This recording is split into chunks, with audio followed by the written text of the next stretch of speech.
the ayah says, لَعَلَّكُمْ تَتَّقُونَ. So that you gain taqwa. What is taqwa? I mean, we use this word a lot. It's, well, Muslims, we say taqwa, seeking taqwa.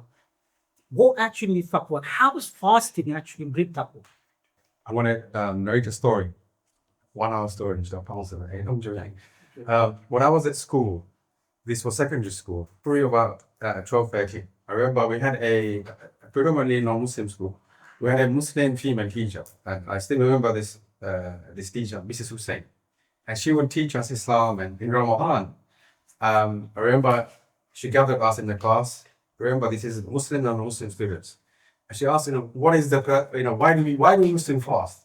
And we gave the normal answers, textbook answers, because empathy and feeling empathy for the poor, the needy, the vulnerable, and so on and so forth. And she kept on saying, no, this is wrong, right? And then what is to say? This is what we read. This is what you taught us, right?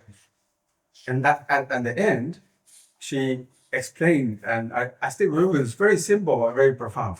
But we fast because Allah told us to fast.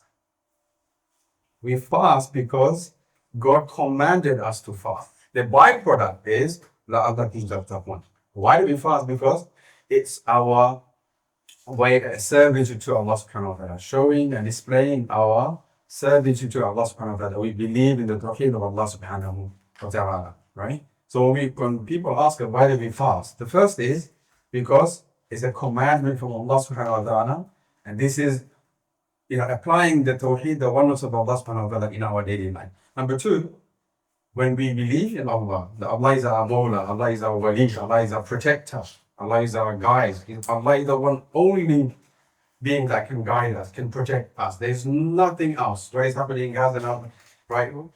All of the mankind, the humankind, were to come together to harm you, to know that nothing and no one will be able to harm you except by the permission of Allah subhanahu wa ta'ala. So Ramadan, or Taqwa, is essentially submitting our ego, our nafs, everything to what Allah subhanahu wa ta'ala wants. And once we achieve that, how do we achieve that? By fulfilling the commandments of Allah subhanahu wa ta'ala, by being mindful of the commandments of Allah subhanahu wa ta'ala, by journeying in this world, avoiding the pitfalls, the thorns that the narration mentioned.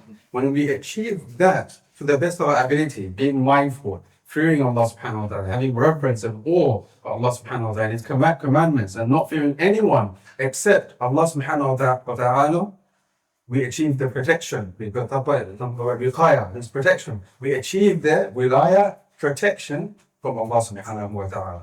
So Ramadan or taqwa is essentially to be mindful. That's not a really good translation. You can't really translate taqwa in one word, but being mindful, being conscious, being aware, being careful, being cautious, being diligent in the path of Allah subhanahu wa ta'ala.